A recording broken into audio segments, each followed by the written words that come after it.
एक देखेंगे क्षेत्रफल। क्या देखेंगे? क्षेत्रफल। तुम लोग को बाकी वृत्त, त्रिभुज, कोण सब पढ़ा दिए हैं। जी मैम। क्षेत्रफल है एरिया। क्या है? एरिया।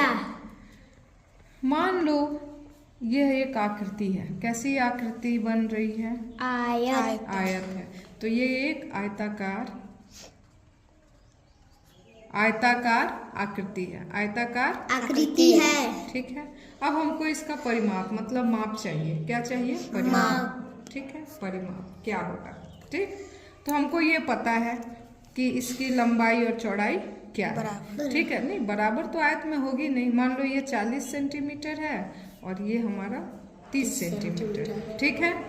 40 और 30 सेंटीमीटर है। तो परिमाप बराबर क्या होता है? तुमको ये थोड़ा याद भी करना पड़ेगा। परिमाप बराबर 2 गुणे लंबाई प्लस चौड़ाई। लंबाई प्लस चौड़ाई। तो कितना आ जाएगा? इसके अनुसार लंबाई क्या है मैम? 30। चौड़ाई क्या है? 40। किस में है? सेंटीमीटर में है। तो हमारा क्या हो जाएगा? 2 गुणे 70। ठीक है। सेंटीमीटर। तो हमारा आंसर क्या हो जाएगा? 140 सेंटीमीटर। तो इसका परिमाप क्या हो गया? 140 सेंटीमीटर। ठीक है। तो एक चीज ये समझ लो कि परिमाप, तो ये देखो एक चीज तुम ध्यान दे रहे हो, ये दोनों चीजें क्या हो रही हैं? दुगनी हो रही हैं। क्या?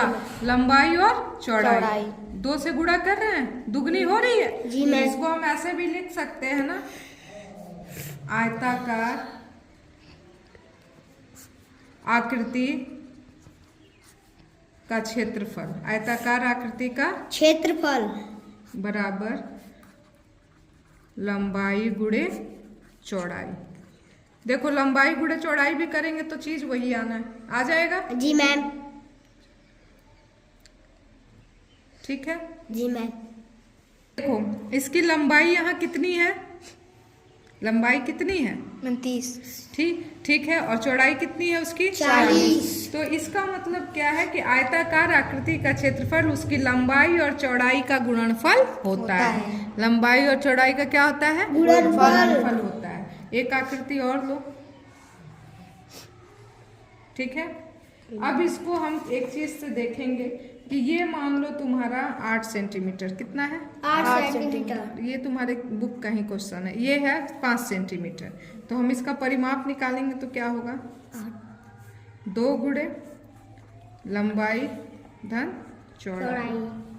ठीक है। तो कितना आ जा रहा है? 2 गुणे ये कितना है?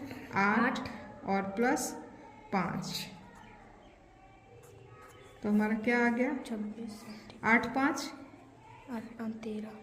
13 और ये क्या आ गया? 2। तो हमारा क्या आ गया? 26 सेंटीमीटर आंसर आ गया। ठीक है। जी मैम। तो तुम लोग देख रहे हो आयताकार आकृति का क्षेत्रफल बराबर क्या हो गया? लंबाई गुणे चौड़ाई। आयताकार आकृति का क्षेत्रफल उसकी लंबाई और चौड़ाई का गुणनफल होता है। लंबाई और चौड़ाई का गुणनफल होता है। ऐसे ही हम किसका निकालेंगे? वर्ग का। वर्ग की चारों भुजाएं क्या होती हैं?